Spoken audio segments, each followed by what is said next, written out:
Геометриялық фигураларды біз қалай көтеріп жатырмыз? Трубканың көмегімен жоғарыға. Ой, жарайсың. Шыңғысхан. Кәне. Қайрат. Төрт бұрышты қалай көтереді екен? Қайраттың күші көп екен. Төрт бұрышты трубканың көмегімен аспанға дейін көтереді қазір. Кәне?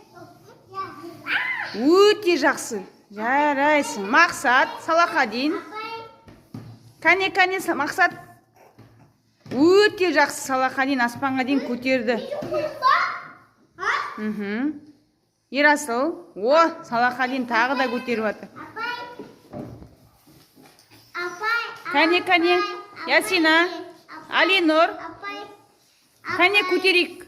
Трубканың көмегімен фигураларды не істейміз? Көтереміз. Жарайсың. Кәне, Сұлтан, сені көрейік.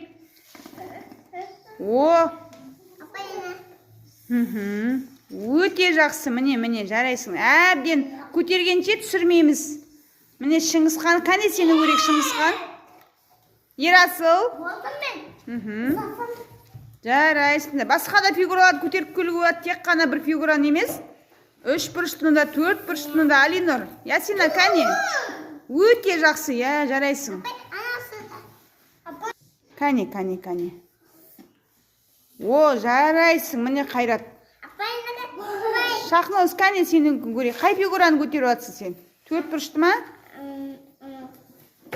Үш бұрышты ма? Ромбик фигурасын көтеріп қарайым дейді. Жарайсың. Өте жақсы, керемет. Сұлтан, өте жақсы, жарайсың. Бәрімізде жұмыс жасайық, балалар. Ясина деген бізге не көрсетіп жатыр? Өнер көрсетіп жатыр. Ерасыл, жарайсың. Ерасыл қайда? Ерасыл, сен көтер. Кәне. Жарайсың.